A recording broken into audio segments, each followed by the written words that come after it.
All right, so on today's episode of BD DIY, we are gonna get the snowmobile. I did buy a snowmobile, so I'm gonna get the snowblower ready for winter. We're gonna change the oil, can change the spark plug out, and grease up the auger, and yeah, make sure it's ready for winter. Stay tuned.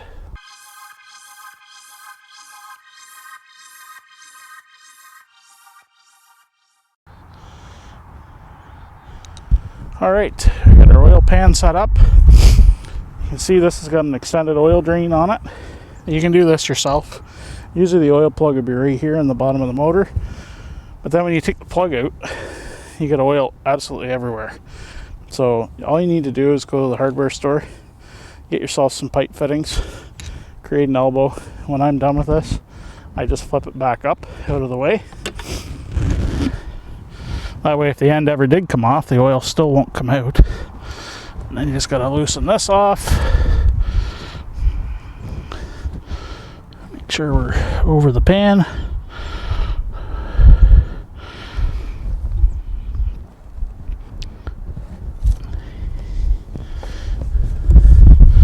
And we'll let that drain out.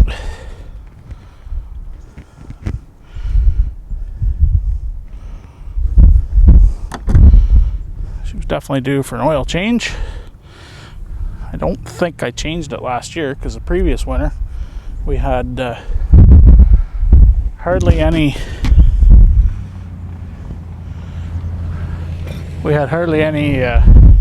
snow, so I didn't really use the snowblower too much. So, but yeah, we'll get the oil out of it here and come back and show you how to fill it back up.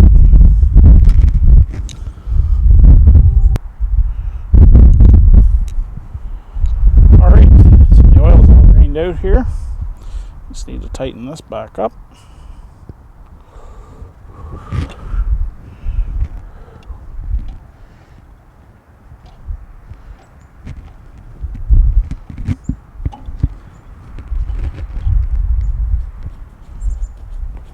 I'll just spin it back up out of the way.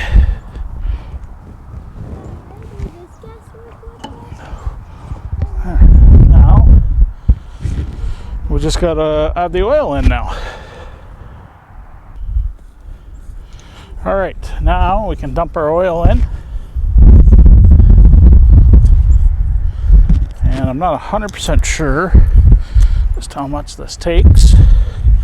So we'll start with the first one here. Now, anybody that's never poured oil before, there's a right way and a wrong way. This is not the right way. You see this long side here? That's the side you're supposed to pour the oil from. A lot of people don't do that and they end up with oil everywhere.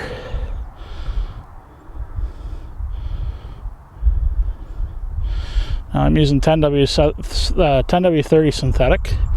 You don't have to use synthetic. Whoop. I like using synthetic in the winter time. I find the cold starts when it's really, really cold out. The engine turns over a lot easier if you use synthetic. So we'll get half a liter in here and see where we're at.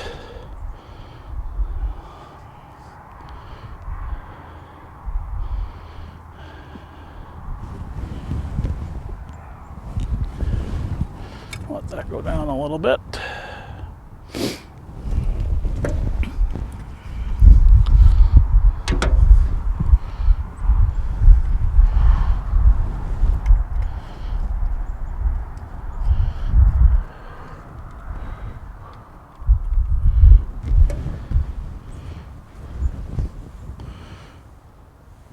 And we're still on the add mark, so we'll put some more in. I'm sure it takes a liter. I didn't measure how much came out, but it could have been down a bit too, so.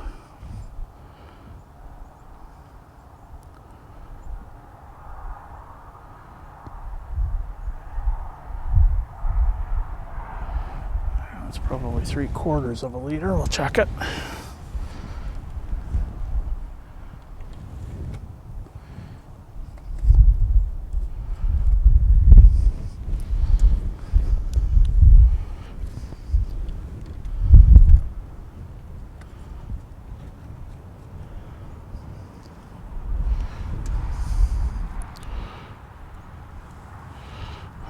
Looks like it's full.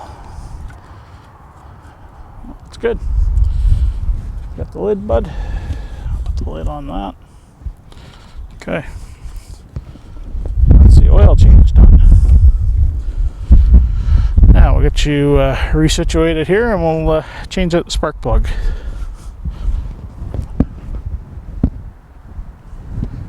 Alright, so for the spark plug wrench, we're just going to pull the spark plug out. Let's pull it off. Pop this one out of there.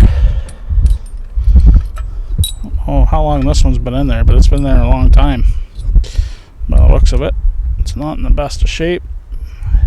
Pretty big gap on it, so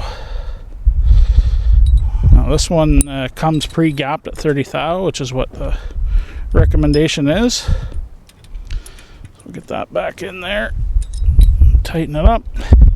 That's it for the spark plug.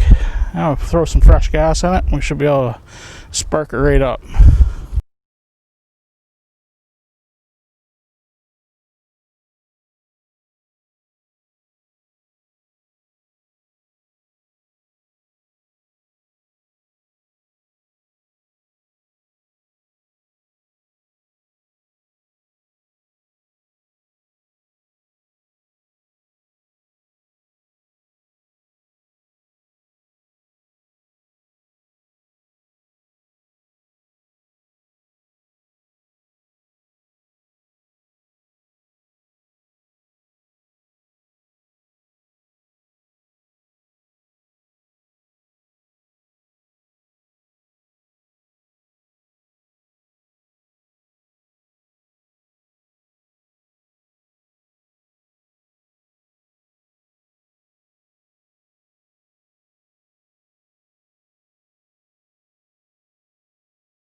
Alright, so we got everything running here.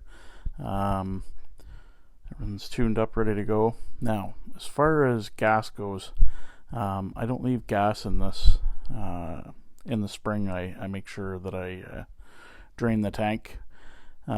Just about all of the gas that you get nowadays has ethanol in it, and small engines do not like ethanol, especially the carburetors. Ethanol attracts water, and so if you let it sit for 3 to 4 weeks, it will actually draw moisture out of the air. So it's also very hard on the gaskets in the carburetor. So what I usually do is I usually just let the machine run and drain itself out, and then that way everything's cleaned out of it. Or I will just pull the hose off and off the bottom of the tank and drain it that way if I can use the gas in something else. But definitely don't leave your fuel in there. Try to run super if you can. Marine gas is even better. That way you're not going to have to rebuild your carburetor every year. Stabilizers don't really work, I don't find, so especially if ethanol's involved. So yeah, thanks for watching. Appreciate you supporting and liking the channel, and stay tuned for more videos. Bye for now.